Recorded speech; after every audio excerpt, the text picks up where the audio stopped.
আপনারা হচ্ছে এটা করতে পারবেন না যে আপনি এই ১.৫ বছর ধরে বিভিন্নভাবে নানা কায়দায় আওয়ামী লীগের বৈধতা উৎপাদন করবেন আওয়ামী লীগের এজেন্ট হিসেবে, সেটাতে আমাদের আসলে সমস্যা। ভাই আপনি বলবেন, আমি প্রশ্ন করছি না। আমি আওয়ামী লীগের এজেন্ট যে কথাটা বললেন সর্বশেষ যে বাক্যটা,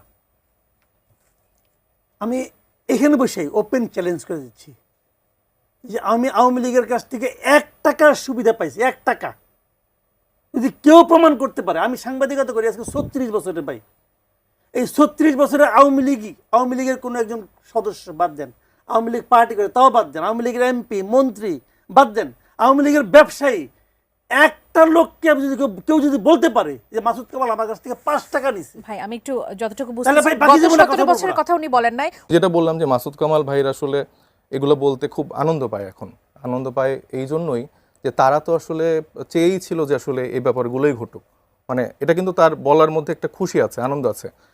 কারণ হচ্ছে যে তারা বিভিন্নভাবে, আমি দেখছি যে উনি ডে ওয়ান থেকেই এই সরকারের সব থেকে বড় সমালোচক। ফাইন, কোনো সমস্যা নেই, আমি ভুল করলে উনি আমার সমালোচনা করবেই, কিন্তু উনি এমনভাবেই বসেছেন যে মানে মানে পানের থেকে চুন খসলেও সে এটা নিয়ে সমালোচনা করছেন এবং নানাভাবে শেখ হাসিনার বৈধতা তিনি উৎপাদন করছেন। ১৭ বছর ধরে হাসিনার শাসন আমল কিভাবে বৈধ ছিল এবং কিভাবে তারা সিস্টেমেটিক পদ্ধতিতে আইনের মধ্যে থেকে সব কার্যক্রম চালনা করেছেন এবং তার আসলে এরকম কোনো ভুল নেই, সেটা তিনি যেভাবে পয়েন্টটা উৎপাদন করেন এবং এখন এই সরকারের যে কি ভুল এবং তার সাথে একটা পার্থক্য তৈরি করে দিয়ে তার এই আনন্দটা হচ্ছে। আমি আরেকটু বলে দিই, তিনি বিভিন্ন সময় আমরা দেখতে পাচ্ছি যে বলার চেষ্টা করছে যে আওয়ামী লীগকে কিভাবে প্রাসঙ্গিক করা যায় নির্বাচনে। কেন করছেন ভাইয়া আওয়ামী লীগকে প্রাসঙ্গিক করার কেন চেষ্টা করছেন আর আনন্দ পাচ্ছেন কেন এই বিষয়গুলো নিয়ে আসলে এইভাবে কথা বলার সময়? না, এটা তো ওনার মনে হচ্ছে। হ্যাঁ, ওনার প্রশ্ন উত্তরই দিতে চাইবেন কিনা এটা তো ওনার মনে হচ্ছে, মানে আমি পাচ্ছি কিনা এটা তো আমি মনে করি না। শুনেন আমি বলি, এই পুরা এনসিপিতে যত লোক আছে, আমি আঙুল দিয়ে বলে দিলাম, এই এনসিপিতে যত লোক আছে এই সবাই নেতা থেকে শুরু করে কর্মীপন্থ গত ১৫ বছরে লেখায় কথায় বলায় হাসিনার বিরুদ্ধে যা বলছে সব যোগ করলে আমি যা বলছি তার অর্ধেক হবে না। ঠিক আছে, কথা বলি, আমি এটা চ্যালেঞ্জ দিলাম, আপনি আসেন। ঠিক আছে, আমি একটু বলতে আমার তার অর্ধেক হবে না। মাসুদ কামাল আমি কি ভাই তো লিস্ট নেই। আচ্ছা, আমি বলি নাই, আপনি যেটা বলতেছেন যে হাসিনাকে প্রাসঙ্গিক করার মাধ্যমে, আমি এ পর্যন্ত আমি আপনাকে চ্যালেঞ্জ দিয়ে বলতেছি গত ৫ই আগস্টের পর থেকে হাসিনার পক্ষে আমি একটা শব্দ উচ্চারণ করছি, একটা শব্দ। আপনি গতকালকেই আপনার নিজের যে ইউটিউব চ্যানেল সেখানে আপনি বলেছেন মানবাধিকার সংস্থার উল্লেখ করে আপনি প্রসঙ্গ উল্লেখ করেছেন যে একটি নির্বাচন হতে যাচ্ছে, সেখানে আওয়ামী লীগ থাকবে কিনা এটা শিওর না, আওয়ামী লীগ ছাড়া আসলে এটা আসলে অংশগ্রহণমূলক নির্বাচন হবে কিনা সেটা আসলে সংশয়ের জায়গা আছে। এবং আপনি আরো বলেছেন না, আপনি আওয়ামী লীগের কথা বলেছেন, তো কি হইছে? আপনি তাহলে আওয়ামী লীগকে কি আপনি বৈধ করছেন? আমি কি বলছি শুনেন, কথাটা খেয়াল করেন আমি কি বলছি। এবং আপনি বলেছেন যে ইউনূস সরকার ঠিক হাসিনা সরকারের মতোই কার্যক্রম অবশ্যই করতেছে। তার মানে আপনি বলতে যাচ্ছেন যে আওয়ামী লীগ যে রাজনৈতিক দল হিসেবে একটা মানে সন্ত্রাসী সংগঠন, এটাকে আপনি বৈধতা দিতে যাচ্ছেন না। ইউনূস সরকার যা করতেছে সেটা যে হাসিনার মতো আগের সরকারের মতোই হচ্ছে, এটা তো আমি বলি নাই, এটা হিউম্যান রাইটস ওয়াচ বলছে। এই যে এটাই হচ্ছে মজার ফ্যাক্ট, আর হিউম্যান রাইটস ওয়াচ নিজে কোনো কিছু বলছেন না, আপনাদের পছন্দ হবে না, কিন্তু ওনার ইউটিউবে 30 মিনিট 40 মিনিট বিভিন্ন রেফারেন্স টেনে এই কথাগুলো যখন বলছে, টকশোতে যখন এই কথাগুলো বলছে ভাই আমি বলছি না, এটা হিউম্যান রাইটস বলছে, এটা অমুক সংস্থা বলছে, এটা তমুক সংস্থা বলছে, তাহলে এটা না এলে আওয়ামী লীগ না ছাড়া কিন্তু আপনার সুষ্ঠু নির্বাচন সম্ভব না, অংশগ্রহণমূলক নির্বাচন সম্ভব না। এবং উনি যে বললেন যে উনি 17 বছরে এই তরুণদের থেকে অনেক বেশি আকারে লিখেছে, হিসাব করে দিতে পারেন, তাহলে আমার কথা হচ্ছে যে সাগর রুনির ঘটনা আপনারা জানেন, এরকম এই 17 বছরে আমি 2020 থেকে 23 সালে 270 জন ওপরে সাংবাদিকদেরকে হামলা করা হয়েছে, গ্রেফতার করা হয়েছে, গুম করা হয়েছে, খুন করা হয়েছে, আর 17 বছর হিসাবটা আরো বেশি। তাহলে মাসুদ কামালরা যদি এত বেশি মানে সরকারের সমালোচনা করে, সরকারকে আটকে ধরে, তাদেরকে কেন সরকার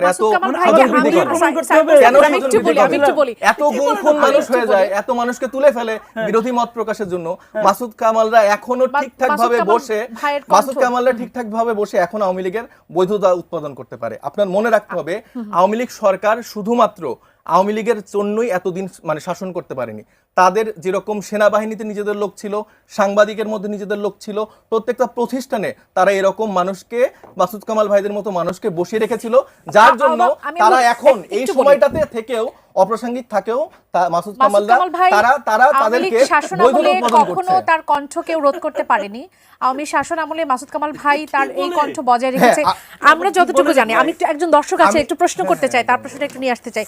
দর্শক স্বাগত জানাই, কে বলছেন, কোথা থেকে বলছেন, আপনার প্রশ্নটি করবেন। সালাম আলাইকুম। ওয়ালাইকুম সালাম।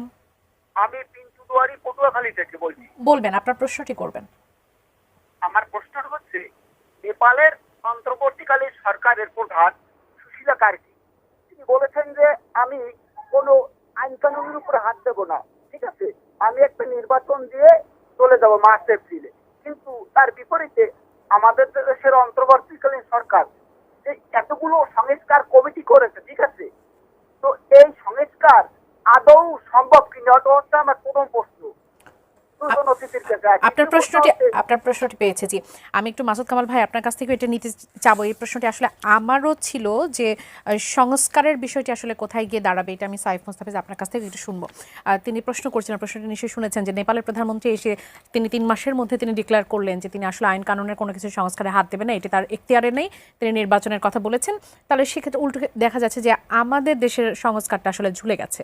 এখন পর্যন্ত সংস্কার নিয়ে আমরা জানি না যে আসলে কি সংস্কারটা আসলে হতে যাচ্ছে বা কি। আপনি এটিকে কিভাবে দেখছেন? শুনেন, এরা সংস্কার করতে যাচ্ছে, এই সংস্কারটা এখন ঝুলে গেছে এই কারণে যে এই সংস্কারের শুরুটাই ঠিক ছিল না, এবং শুরুর থেকে আমি বলছিলাম কেন ঠিক ছিল না। এখন শুরুর থেকে বললেই তো খারাপ হয়ে গেলাম। ভাই আমি শুরুর থেকে বলতেছি এটা ঠিক হবে না। দেখেন এখন কি হয়েছে, আমি একটা এক্সাম্পল তো বলে খেলাম। আপনি দেখেন এখন কি হচ্ছে, এটা কীভাবে বাস্তবায়ন করবে এটা নিয়ে আলোচনা হচ্ছে। প্রথমে আবদার উঠলো যে এটাকে সংবিধানের উপরে জায়গা দিতে হবে, তারপরে আরেকটা আবদার আসলো যে এটা নিয়ে কোনো আদালতে যাওয়া যাবে না।